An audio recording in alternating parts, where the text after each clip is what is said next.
So yun lang ang dapat na dahilan, not for anything else. Yun yung dapat na dahilan kaya ka kumuha ng sasakyan. No? Hindi para ipagyabang. Kung hindi, para gamitin. No? Para pag ginamit mo, mas kikita ka. Hindi yung pag ginamit mo, mas maghihirap ka dahil nga hindi mo na mabayaran.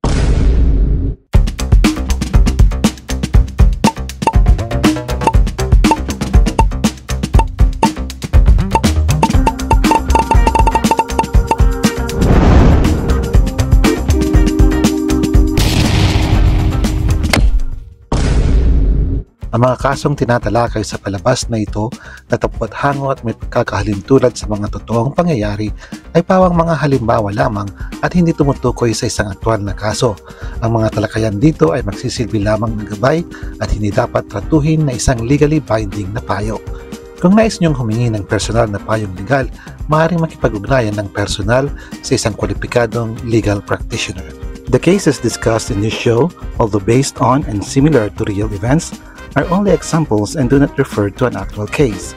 The discussions herein are for guidance only and should not be treated as legally binding advice. If you wish to seek personal legal advice, you may consult a qualified legal practitioner.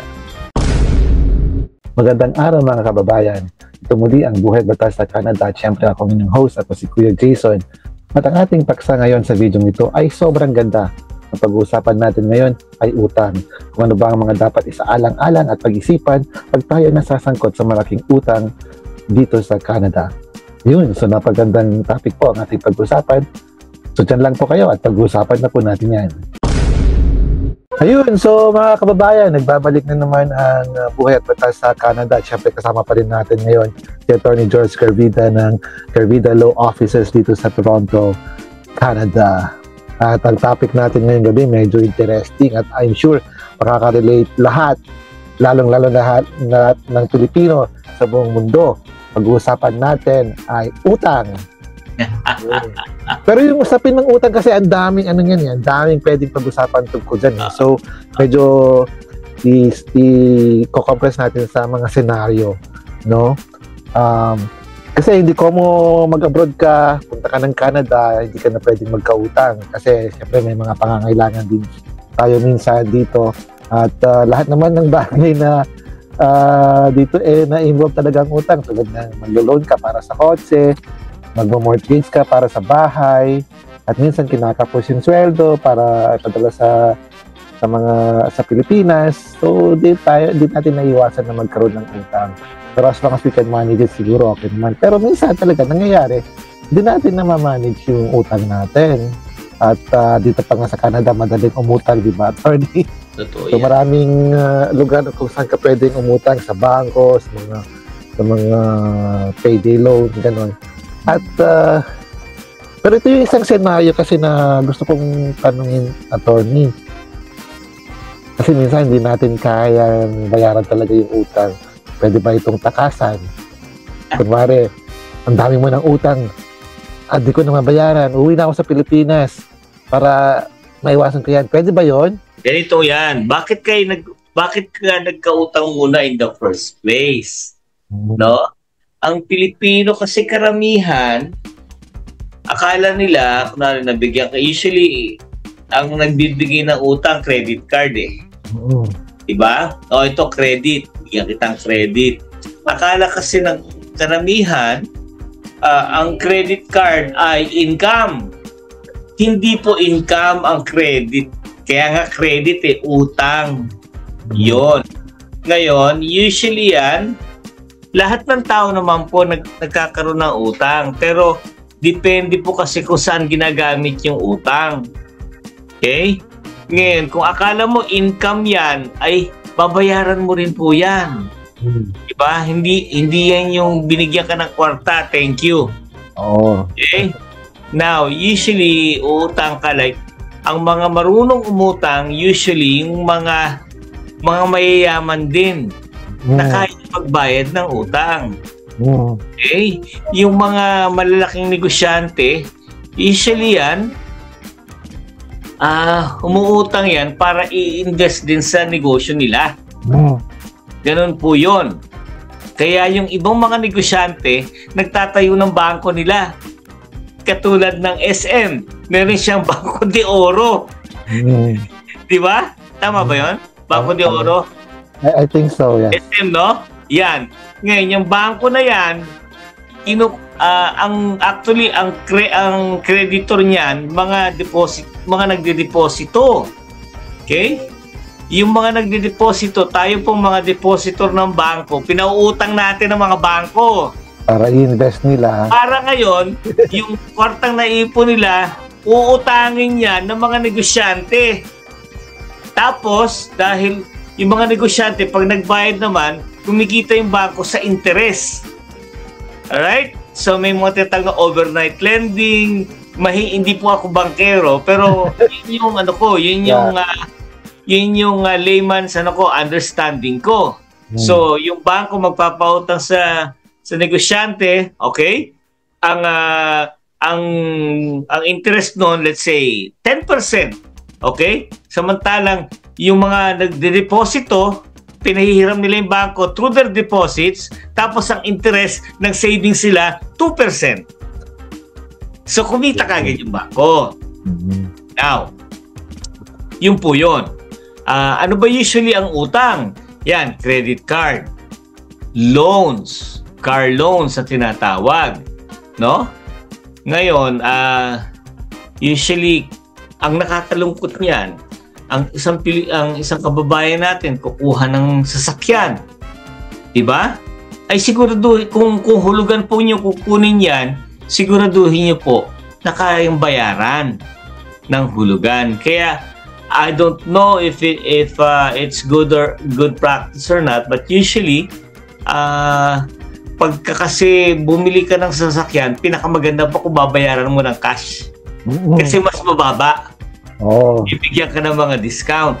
No? Pero usually nga sa atin, kunwari, yung kaya lang nating bayaran ng cash, yung mga hindi bago, yung second hand. Siyempre minsan gusto nating magyabang. At yun po ang minsang dahilan din. Di ba? Pero kasi ang magandang attitude dapat yan, lalo na pagdating sa sasakyan, no? Ay yung utilitarian. Okay? Utility para saan ba yung sasakyan? To get you from point A to point B. Totoo po yan. Okay? Basta't maayos yung sasakyan, no? Gagamitin mo yung sasakyan, usually lalo na dito sa Canada, kung marami kang pinadadalan sa Pilipinas, kailangan mo hindi lang isa, kundi 2 o 3 trabaho. Now, in order to go from work 1 to work 2 to work 3, okay? Imbis na mag-bus ka, na maghihintay ka, sayang yung oras. Kaya dapat, kailangan mo ng, anong tawag doon? Durable or steady vehicle that will bring you from point A to point B or even point C. Naranasan ko rin po yan. So yun lang dapat na dahilan, not for anything else. Yun yung dapat na dahilan, kaya ka kumuha ng sasakyan. No? Hindi para ipagyabang. Kung hindi, para gamitin. No? Para pag ginamit mo, mas kikita ka. Hindi yung pag ginamit mo, mas maghihirap ka dahil nga hindi mo na mabayaran. Yun na nga, magka-car loan na para sa bagong kotse. Minsan, ay naku, nagkukulang na yung pambayad. Okay. Hindi rin ako accountant or economist, pero ang brand new car po, pag lumabas sa kasa, alright, sa dealership, okay, less 5,000 kagad ang halaga. Lumabas pa lang sa car dealership, let's say you get a $50,000 na cash, na car. Pag lumabas, 45 na lang halaga niyan. Alright? Tapos niyan, dahil nilabas mo at hulugan, may interest yan na mas mataas. So, imbis na 50,000 lang ang binayaran mo sa sakyan, dahil yung payments mo, alright? 4 years, 5 years, minsan nga 6 years, no? Okay? So, pag tinotal mo yung payment mo, hindi lang 50,000 yung binayaran mo na. Ang babayaran mo doon, 60,000, 70,000. Alright? And at the end of the financing period, okay, let's say 5 years, yung halaga mong binayaran na 70,000 dahil sa hulugan, ang halaga na lang ng sasakyan, wala nang kalahati. So it's the worst investment. I mean, on my end, my perspective. Okay? So ito yung mga senaryo na talagang kaya tayo minsan nababawon sa utang, no? Ako rin naman, hindi rin naman ako pagdating sa, hindi ako fiscally responsible at ngayon lang ulit ako bumabawi sa aking financials. So aware ako at aware din ako sa mga government policies tungkol sa utang, no? I'm aware of bankruptcy or consumer proposals or debt consolidation. Maraming paraan, kunwari bound ka na talaga sa utang dito sa Canada, maraming paraan para matulungan ang sarili para mabayaran yung utang. So, pero yung iba, they choose not to avail, siguro dahil nahihiya or pride. So, pinatakasan na lang. Well, okay. Sabi nga, unang-una, hindi ko naman sinasabi huwag kang utang. Kasi it's also, like for example, if you have a credit card and then you pay regularly, tumataas yung credit score mo. Right? You pay on time. Yun ang gusto rin ng mga nagpapautang. Alright? Kasi pagka meron kang credit card, let's say $10,000 ang credit limit, hindi mo rin ginagamit, ayaw din ng mga credit card owners yan. Because you're not using credit, hindi sila kumikita. I know. Right? Kaya nga so minsan kailangan gamitin mo rin. Kung hindi mo nagamit, hindi ka na bibigyan ng credit card. Right? So, kasama yata sa requirements para tumaas yung credit score mo, ginagamit mo dapat yun na nga. Kasi doon kumikita ang credit card companies, no? Or yung doon kumikita. Kaya ang daming mga, kahit yung mga Walmart, may mga in-store sila na cards and everything. Nakakatukso yan. Kaya talagang magkakaroon ka ng akala mo income, pero hindi. Akala mo blessing na. Right. So use your credit wisely. Kung hindi, like hindi ka na nakakabayad, you're paying late, etc. Ang mangyayari, yung credit score mo will go down. Ibig sabihin nun, pagka pupunta ka at magre-rent ka ng apartment, no? Usually pinupull nila yung credit score mo. Titignan if you've been paying. Or kunwari, katulad yan na kukuha ka nga ng car loan or ng business loan, tinitignan nila yan. Kung mababa yung credit score mo because you haven't been paying on time, hindi ka rin mag-grant. Ganun yun. Saan pa? I don't know kung may mga employment jobs na na required din yung may maganda yung credit score mo. No? Now, ng background check minsan. Yes. Depende sa trabaho. Oo, depende rin sa trabaho. Now, rule number 1. Pagka ganyang may marami ka ng debts, no? Rule number 1 is do not panic. Okay, do not panic. Lahat naman may paraan yan. Usually, pag dinimanda ka for an utang, usually ang magbabayad ng utang yan, properties mo. If you have a house, pwedeng magkaroon ng lien yung house mo. Right? Ganun ang usapin dyan. Or, kunwari nagdemanda yung creditor, dinimanda yung debtor at nagkaroon ng judgment, no? Pwedeng i-garnish din yung sweldo mo. Alright. Yun ang pwedeng mangyari. Now, rule number 2, don't panic, alright? Now, may mga services na sinasabi na to lower your debts. Now, usually kasi ang mga credit cards, sabihin ko na po, okay? Ang maximum na interest ng nagpapautang is 59% per annum. Malala pa sa Bombay. Ha? Mas malala pa sa 5-6. Oo, malala pa sa 5-6 kasi ang 5-6 20% lang yan eh. Okay? Now, pagka 60% na, okay? That will be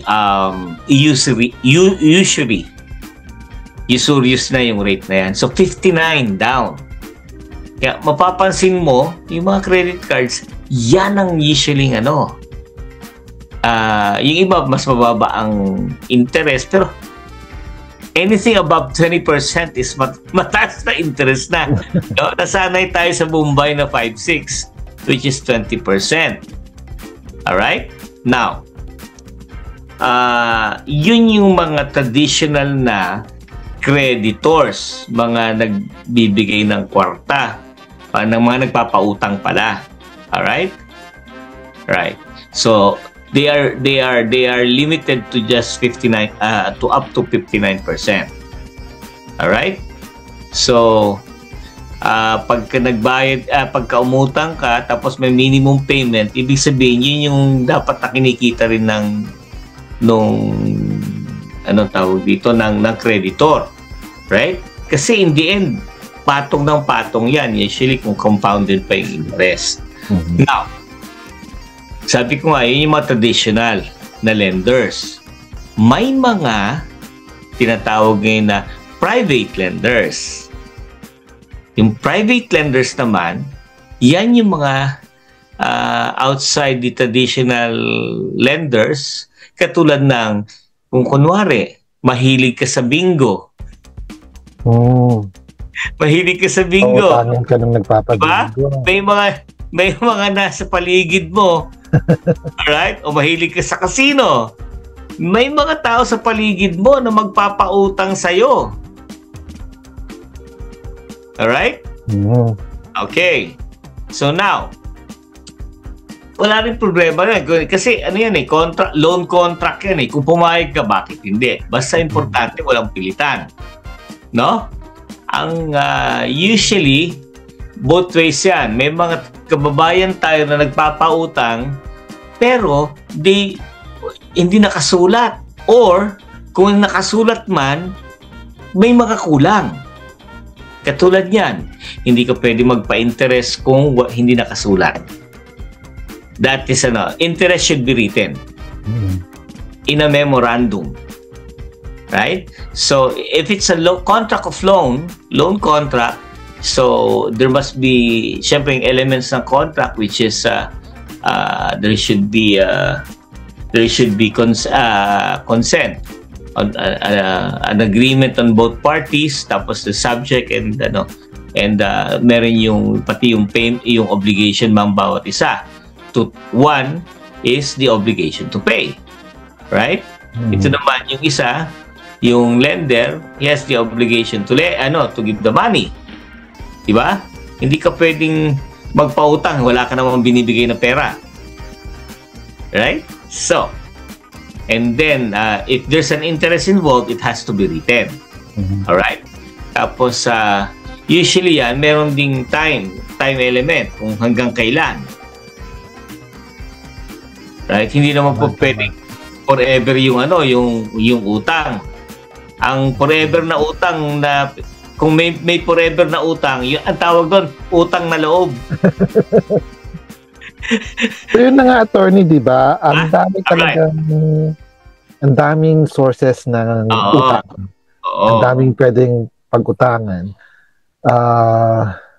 minsan umuutang ka na lang para bayaran yung isa pang utang. Yan. Which is not a good practice. Right. So, paano nga yun kung kunwari bound na ako sa utang at sabi ko mga first na isipin ko wag magpanik. Pero paano nagpanik ako? Kasi nga may kilala ako na hindi ko na lang papangalanan syempre dahil nakakain. Pero yung situation niya mag-accumulate siya ng utang dito at di na niya mabayaran kaya umuwi na lang siya sa Pilipinas. So, kumbaga sabihin na natin tinakasan yung utang. Pero what are the consequences kung ganito yung gagawin ng tao? Kung traditional lenders yan, magka-file muna ng case yan for collection. Syempre for collection for collection of the loan, 'di ba? Payment of the loan. Sum of money ang tawag diyan. Once magkaroon ng order, no? Then they can ask the sheriff to garnish your wages, or they can get yung properties mo if you have. Alright? Yun. So, hindi... Okay, go ahead. So, pwedeng ganon.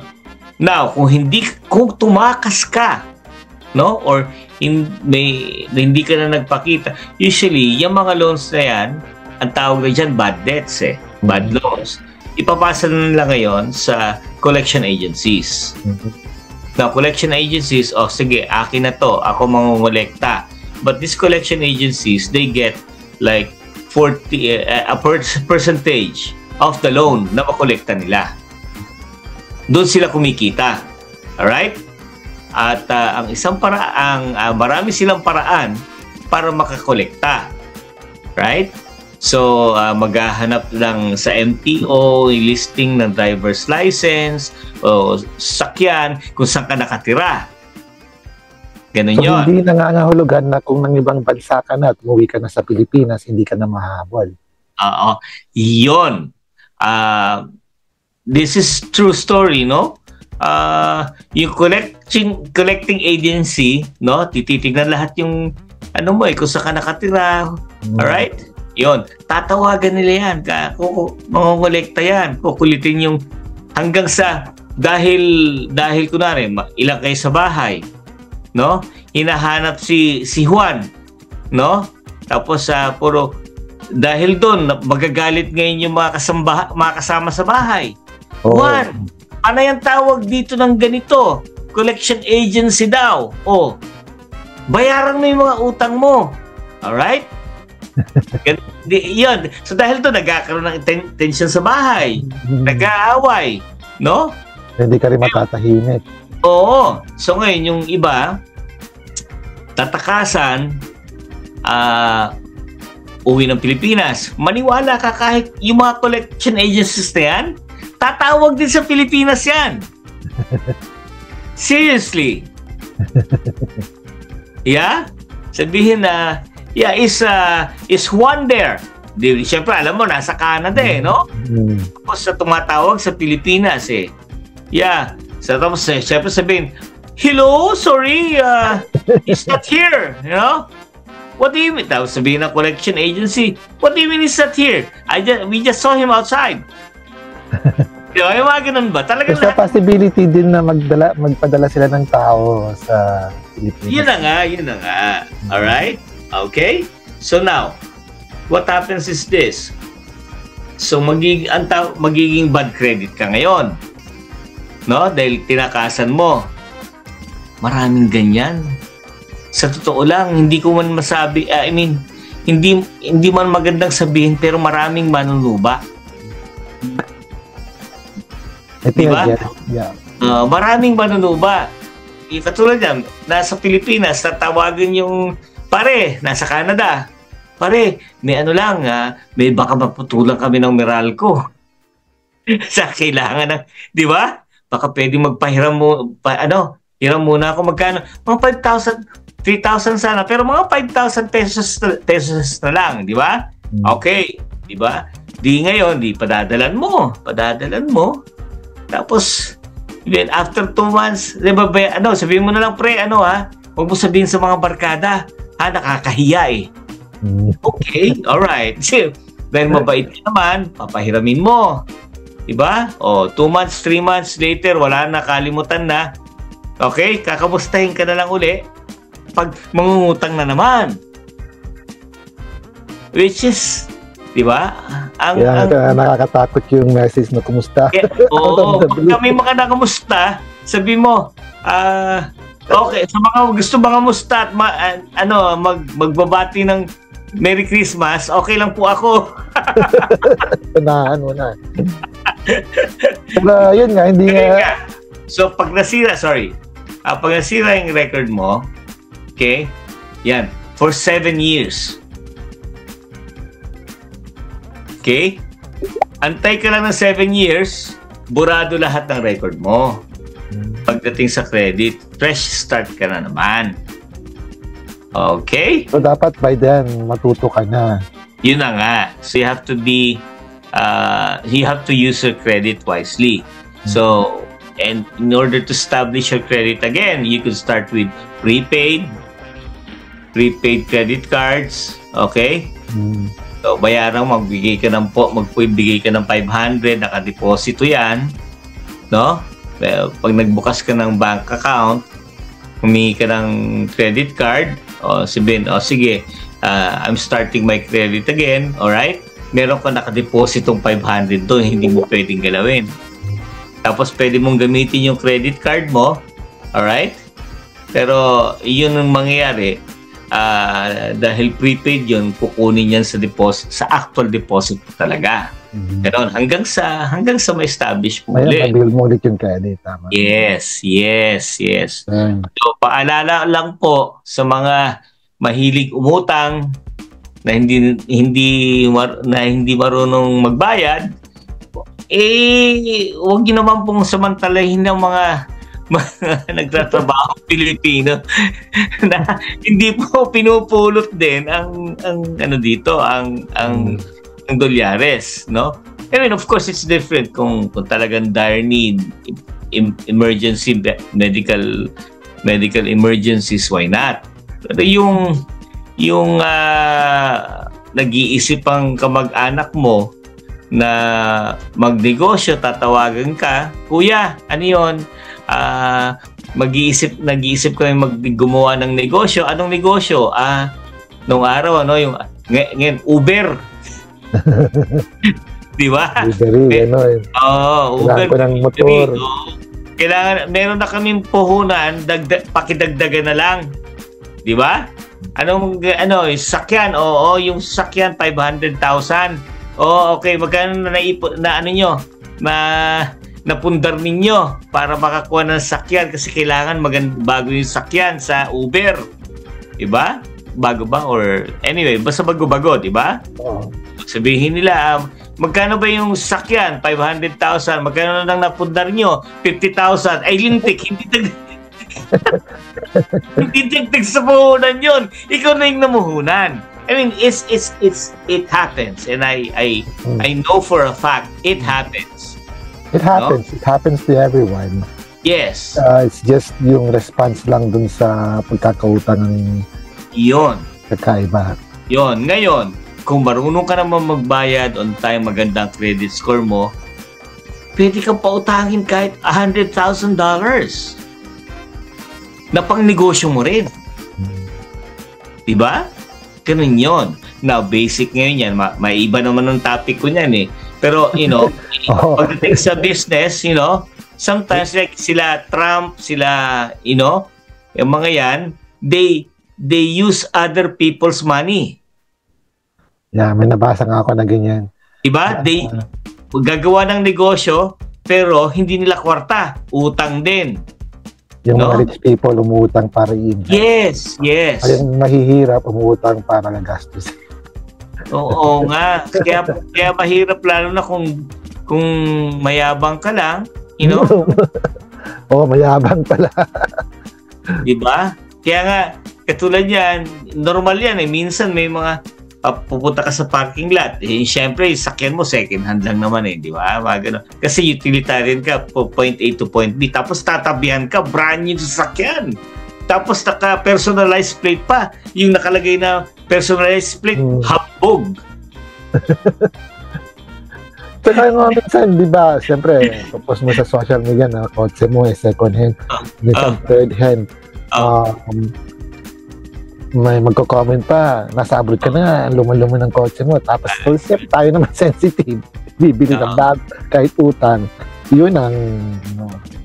Wala ang problema eh. Kaya nga, now, kung kaya nga, I suggest na kung marunong ka sa negosyo, yung negosyo mo magbabayad na sa sa mga gusto mong mabili.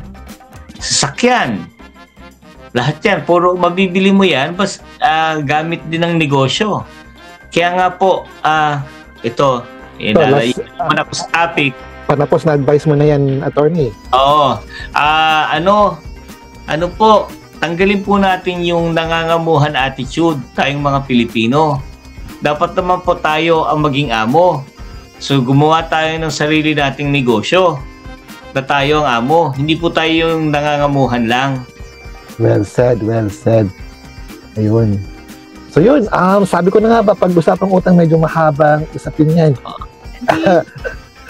Baka may pag-usapan pa ulit natin to sa ibang episode. Pero maraming salamat sa yung insight tungkol sa utang, no? At I hope mga kababayan natin na-enlighten at natuto sa usapin natin ngayon. Maraming salamat, Atty. At saan ka pala nila mahahanap? Okay, nandito. Hindi para utangan, ha? Kundi... Kung niyo po ako utangan dahil hindi po ako nagpapautang. Dito po ako sa kanto ng Bathurst Street and Wilson Avenue. Dito sa lugar na tinatawag nilang Little Manila. Nasa third floor po ako nung kanto na building. And you can find me on the web, filipinolawoffice.com. .com po, filipinolawoffice.com, or just search my name, George Garvida, and you will find my website as well. Yun, si attorney. Ako naman, pwede niyo akong hanapin kung papautangin. Pero utangan, ayoko nang umutang. Ayoko na. Natuto na rin ako sa... Okay, so maraming salamat po sa inyo. Maraming salamat, attorney. Sa susunod. No problem. At yun ang isang napakagandang usapan dito sa Buhay Batas sa Canada tungkol sa utang. Di ba? Kung gusto niyo po ng mga ganitong topic, mangyari lamang po ay mag-like, mag-share, mag-subscribe, at mag-click na rin ng notification bell para lalong lumago ang ating programa. Muli, ito ang Buhay Batas sa Canada. Ako ang inyong host. Ako si Kuya Jason na nagsasabing sa hamon ng buhay, laban lang.